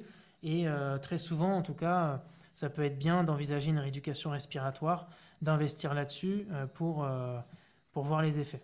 Et c'est dommage qu'on n'ait pas le témoignage de Serge là ce soir, parce que lui, il avait quelque chose de combiné entre cancer, hypertension, A20, apnée du sommeil sévère, etc. Et là, il est en train de s'en sortir à tous les plans parce que depuis février, il respire comme un chef et qu'il a fait une rééducation hyper sérieuse.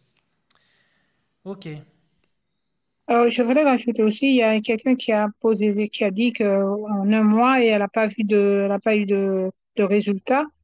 Ça dépend de ce qu'on a et depuis quand.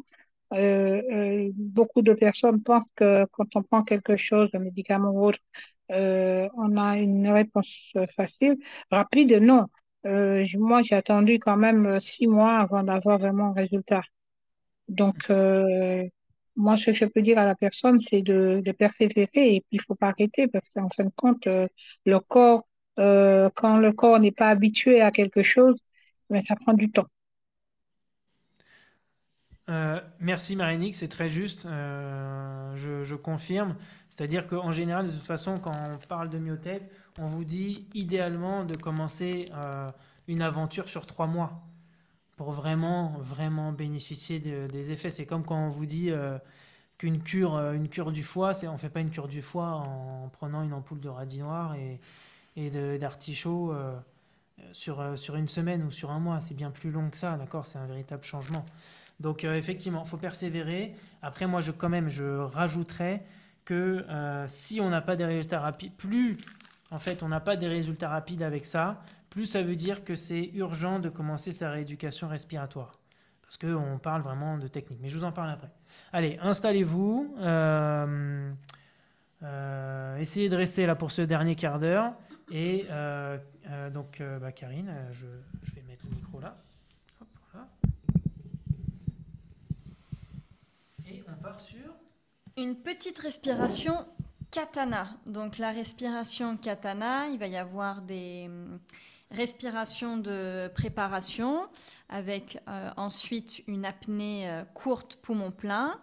Après, ça sera suivi d'une longue expiration, tout ça par le nez, avec une rétention poumon vide. On va devoir réinspirer lentement par le nez pour se remettre en rétention, poumon plein.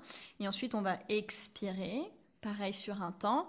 Et on va refaire après 3 respirations, j'inspire et j'expire avec des temps similaires. Donc là, le but, c'est de rester au maximum, enfin pas de rester au maximum, c'est de rester en respiration nasale.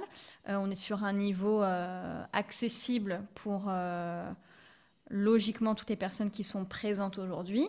Si jamais c'est difficile, vous avez besoin de reprendre votre respiration avant, sentez-vous libre de respirer, d'accord? Et n'hésitez pas après à faire vos retours sur ce que vous avez ressenti sur cette respiration. Vous avez juste à vous laisser guider, n'hésitez pas à fermer les yeux et accepter que peut-être pour certains, les phases de rétention peuvent être un petit peu désagréables. Vivez l'expérience jusqu'au bout. Donc si tout le monde est prêt, on envoie une petite musique. Toujours sur une installation en position assise, le dos redressé, les 2 pieds à plat au sol. Tout se passe en respiration nasale et on va commencer ensemble. Vous commencez par expirer et on y va. J'inspire, je remplis mes poumons, le ventre, les côtes. J'expire, je vide. Inspire, remplis. Expire, vide. Inspire, expire, inspire, remplissez, expire, je vide bien, j'inspire, j'expire et on va se préparer à la première rétention. Inspire et retiens. 5, 4, 3, 2, 1. Expire lentement sur 10.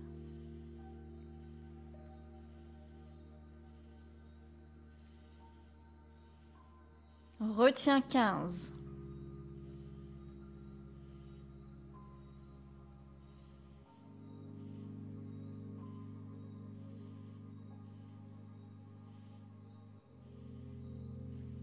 Inspire lentement, 6, 5, 4, 3, 2, 1. Retiens 20.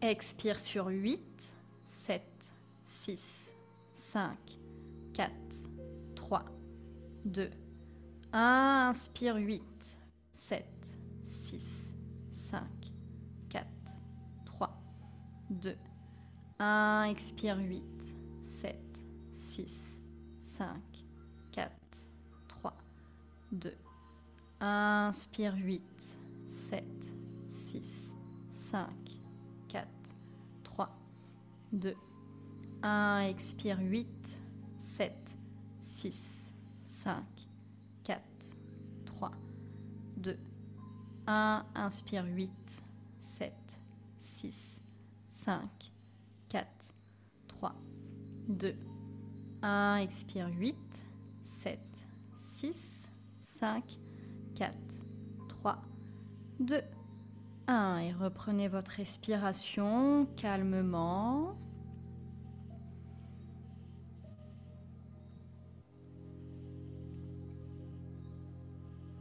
Observez vos sensations. Comment vous vous êtes senti physiquement, mentalement, émotionnellement pendant cette respiration. Est-ce qu'il y a eu des sentiments agréables et désagréables ?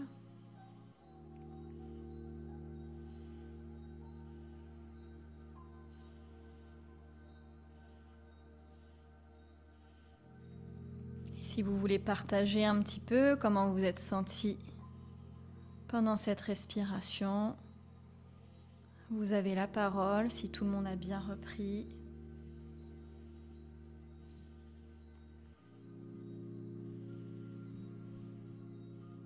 Alors, est-ce que pour certains, ça a été difficile comme exercice ? Est-ce que vous avez ressenti quelque chose de particulier ? Est-ce que vous posez des questions sur cette respiration ? Je vais mettre là ce que j'ai le micro dans la tête.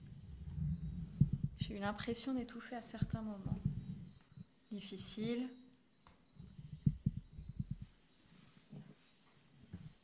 Facile et agréable, ok.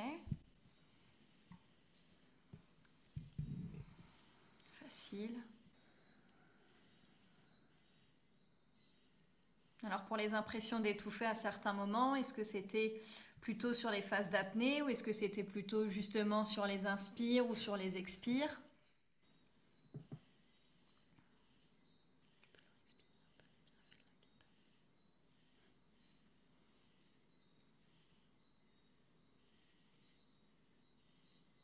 Donc Nathalie, si tu peux nous dire un petit peu à quel moment tu as eu cette impression-là. Marilyn, sur les phases d'apnée. Donc sur les phases d'apnée, c'était difficile, c'était... Oui, c'est difficile. Difficile, elle n'a pas vu. Exercice difficile sur les phases d'apnée, ok.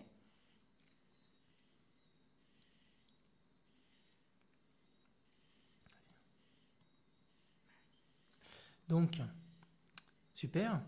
Donc ça, c'est typiquement un exercice qui est central dans la rééducation respiratoire parce qu'il permet, vous voyez, de travailler sur beaucoup de paramètres de la respiration.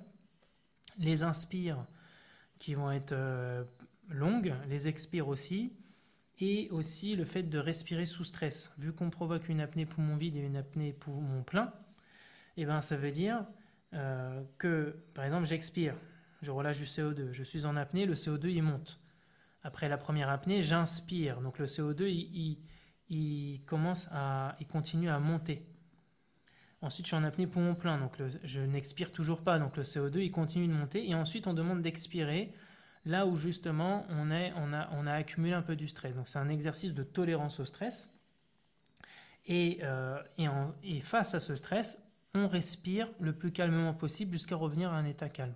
C'est vraiment quelque chose de central dans la respiration.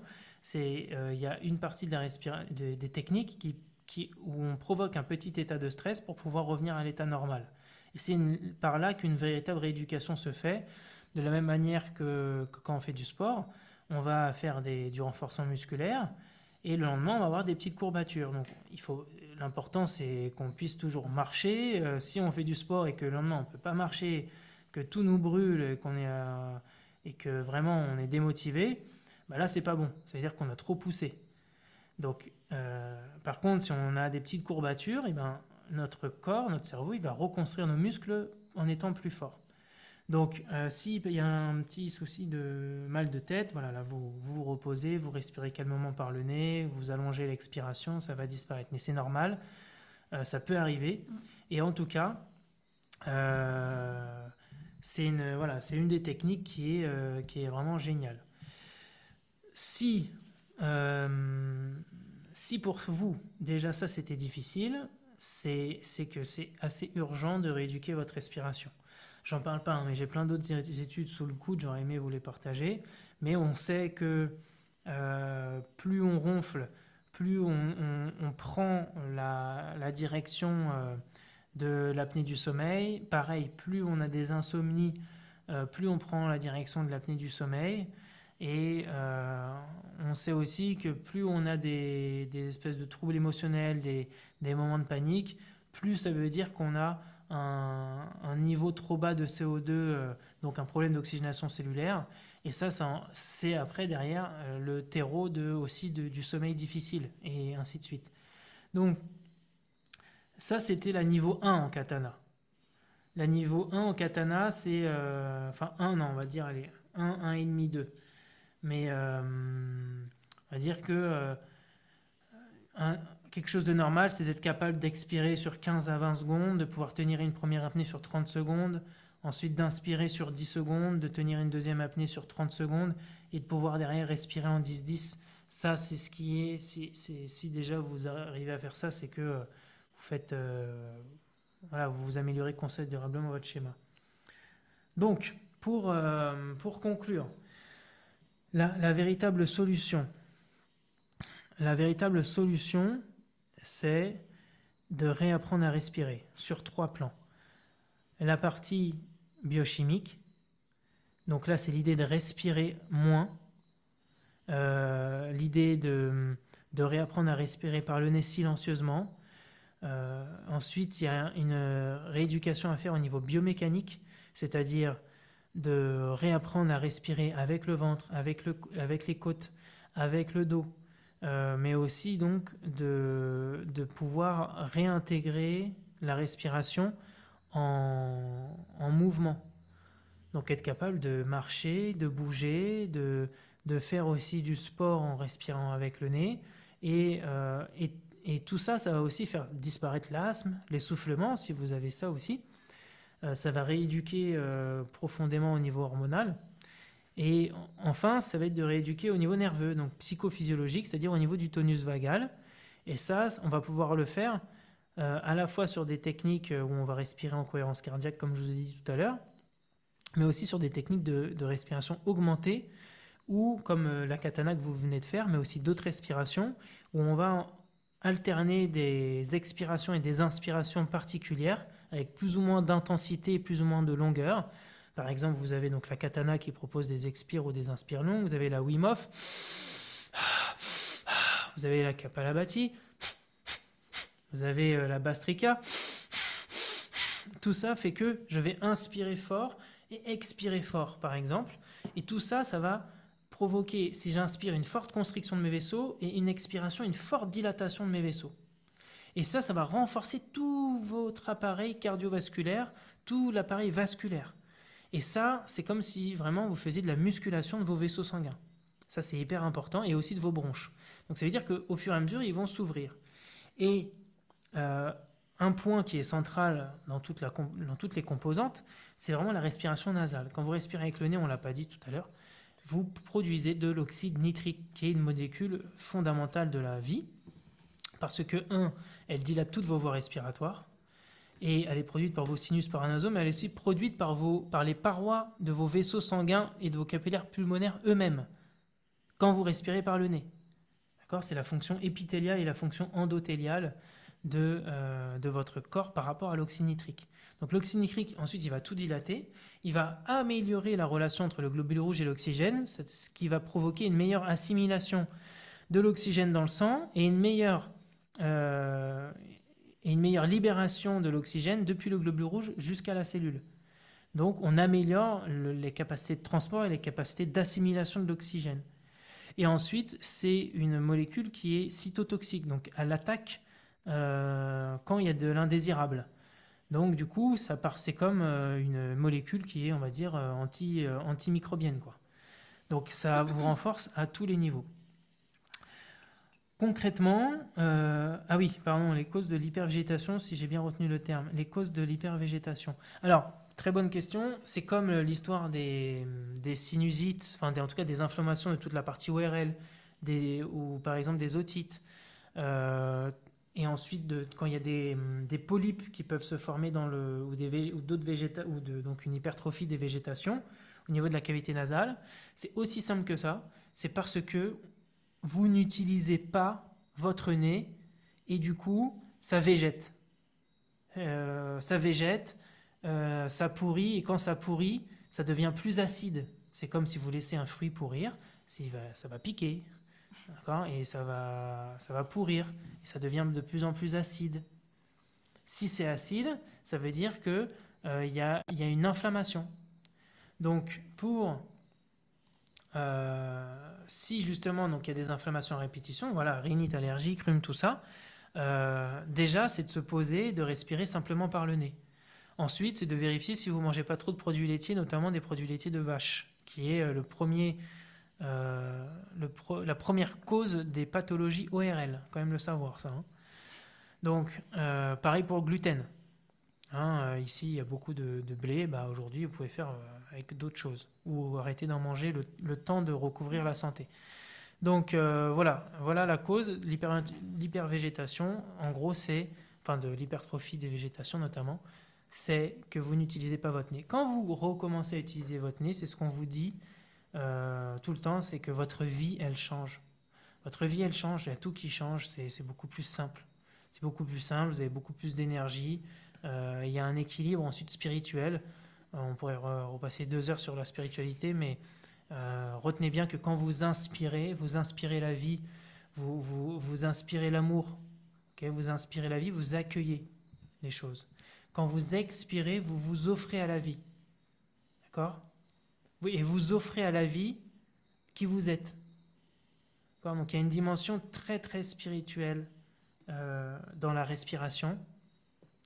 Et c'est pour ça que c'est lié à vos instincts de survie, la peur et la mémoire émotionnelle. Vous avez la solution. Donc pour finir concrètement, notre cabinet il est au patio de Cluny. On est dans le cabinet d'Alain Honoré, là, qui est un centre de préparation à la naissance. Et donc, on opère surtout le mercredi et le jeudi, mais ça peut être à un autre moment. Voilà, on a quand même encore des places pour le moment. Donc, n'attendez pas. Ce qu'on fait, c'est très simple. C'est une consultation de première intention où on passe 2 heures ensemble. On identifie vraiment ce qui se passe, hein, bien sûr le motif de votre venue. Et là, on vous explique déjà le problème respiratoire qui est actif. D'accord? C'est-à-dire, qu'est-ce qui est en dysfonction très concrètement aujourd'hui dans votre métabolisme? On vous explique ça. Parce qu'on va faire des tests, on vous pose plein de questions, on observe votre respiration. Ensuite, on vous explique la stratégie respiratoire qui va vous permettre d'aller mieux. Okay? Donc, je parle de l'idée de relancer le processus d'auto-guérison, okay? Et de rééduquer. Et à la suite de ça, vous avez déjà les infos, ça peut déjà faire du bien, ça peut peut-être être rassurant aussi quand on vous dit qu'il n'y a pas de solution. Et vous avez entendu encore une fois un témoignage, mais on en a déjà des dizaines comme ça. Et en gros, l'idée, nous on propose une rééducation sur 10 ou 20 séances. En général, déjà faire 10 séances, c'est très bien. Et là, pour que vous ayez toutes les infos, les 10 séances, c'est 600 €. En gros, on se voit toutes les semaines ou toutes les 2 semaines. Et on fait des séances d'1h15, où là, vraiment, on travaille la respiration, on ne vous lâche pas. Et entre chaque semaine, vous avez des programmes thérapeutiques bien précis à faire. Donc, c'est-à-dire que vous avez accès à une plateforme, on vous envoie en tout cas les éléments, et vous avez des guides audio et des vidéos de respiration. Ça fait plus de 2 ans qu'on crée du contenu. Et là, aujourd'hui, on a suffisamment de contenu. Et donc, vous avez juste à cliquer sur Play. Et en fait, on avance comme ça ensemble et on fait des tests au fur et à mesure, chaque semaine idéalement. Et on avance comme ça. En gros, quand vous partez sur 10 séances, il faut partir sur une rééducation qui va durer sur 2 mois et demi, 3 mois. Voilà. Et sur des apnées, pour le coup, là, pour les personnes qui ont vraiment plus quelque chose de plus lourd, là, on part plus sur 20 séances. Voilà. Mais aujourd'hui, on a déjà quand même beaucoup de résultats très rapidement. Et c'est une nouvelle vie qui s'avance. Voilà. Eh bien, le numéro de téléphone sur le flyer n'est pas valide. Alors si, alors bon, je vais le mettre dans le chat, hein, donc c'est pour moi en tout cas, c'est le 06 99 83 33 47. Donc ensuite, Karine et moi, on fait la même chose, hein. Et donc sinon, c'est... Tu vas mettre, vas-y. C'est aussi, vous pouvez nous contacter par mail sur contact@neorespi.fr. Et simplement, vous nous appelez, on est très disponible. On va vous mettre le mail aussi, comme ça vous pouvez le noter. contact@neorespi.fr. Hop. Et vous nous contactez directement. Et puis voilà, vous prenez rendez-vous et puis on peut voir ensuite si vous avez envie de commencer votre rééducation. Mais voilà, nous, on est vraiment à dispo. C'est notre cœur de métier aujourd'hui. On a vraiment envie. On a tout créé depuis 2 ans à fond pour pouvoir accompagner des personnes qui rencontrent voilà, le type de soucis que vous rencontrez. Et voilà, c'est à ça qu'on sert pour l'instant. Donc n'hésitez pas. Et s'il y a une dernière question, allez-y. Je pense que... je ne sais pas si on a loupé une question, et je crois pas. Ah oui, il y avait le lien avec le fait de baver le soir. Alors ça, je ne sais pas. La respiration a-t-elle un lien avec le fait de baver le soir? Bah, je dirais oui quand même, dans le sens où tout est hormonal, tout est question d'hormones toujours, hein. Donc si je bave, d'ailleurs la bave, ça peut être comment dire, un mécanisme de survie qui s'active. Et ça peut être lié aussi à l'alimentation, comme si, comment dire, comme si il y avait quelque chose qui passait par l'alimentation où j'avais besoin de me préparer à manger en fait, alors que peut-être le repas est passé. Donc l'hypersalivation, hein, il y a des hormones derrière aussi, hein. Ensuite, il y avait aussi, je crois, sur un bébé, oui, le bébé qui ronfle. Alors oui, sur le bébé qui ronfle, juste pour info, dans les Indiens, les Amérindiens à l'origine, oui,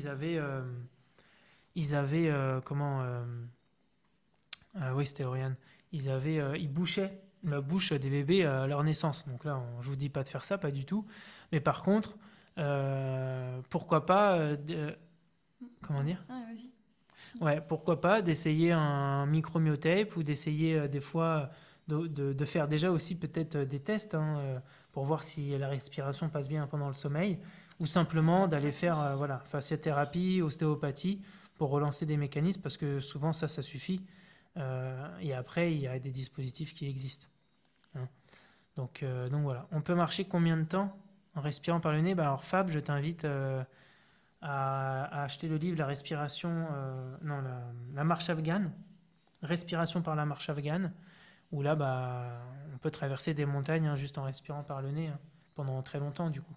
Il y a même des techniques où on peut respirer longtemps, marcher longtemps en respirant par le nez. C'est aussi des choses qu'on vous apprend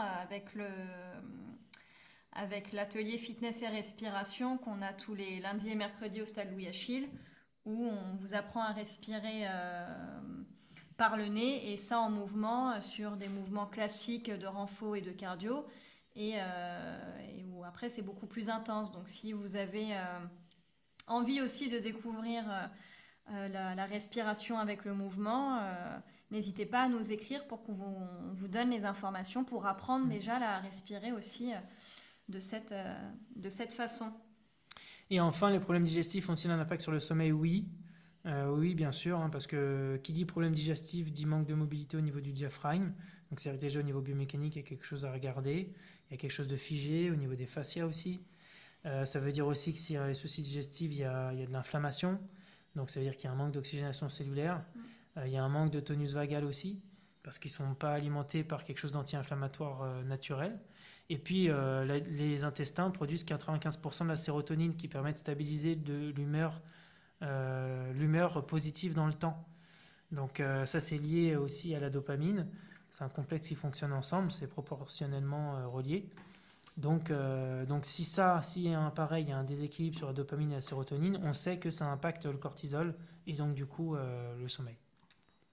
Et enfin, Comment rééduquer la respiration des enfants? Bah, justement, on va communiquer la semaine prochaine le premier stage de respiration spécifiquement pour les enfants de combien de 5 à 11 ans, je crois, Ouais, pour les pour les élémentaires. primaires, ouais, élémentaires. Et donc, sinon, comment rééduquer? Déjà, la première chose, surtout s'ils sont petits, c'est de respirer devant eux. Plus vous allez incarner ce que vous voulez voir dans le monde, plus ça va avoir un impact. Donc déjà, simplement de se poser avec eux, de respirer vous-même, pas forcément avec eux. Et vous allez voir d'ailleurs l'effet que ça va faire. Ils vont vous revoir, ils vont voir, ils vont absorber, ils vont absorber. Et un jour, j'ai déjà eu des témoignages comme ça, un jour, ils vont se mettre à respirer, vous allez rentrer dans une salle, ils vont être en méditation, quoi. Donc simplement d'incarner les choses et ensuite, dès que c'est possible, de les amener sur, par exemple, 1 minute de respiration, mettre une musique, créer un rituel et quelque chose de symbolique avec eux. Voilà. Eh bien écoutez, je vous dis à bientôt. On vous dit à bientôt. On vous remercie pour votre présence. On aurait aimé faire ça en physique, mais bon, on va refaire ça. Et donc, on espère vous revoir bientôt. On va essayer la semaine prochaine, on va vous préparer un mail, en tout cas à tous les mails qu'on a eus. Si vous n'avez pas eu l'info, bah, il faudra nous envoyer votre mail. Et on va vous préparer une petite newsletter, un petit mail avec quelques techniques. Voilà. Et ben, je vous souhaite une très bonne soirée. Bonne À soirée à bientôt. tous. Et respirez par le nez. Respirez, régénère. Merci. À bientôt. À bientôt.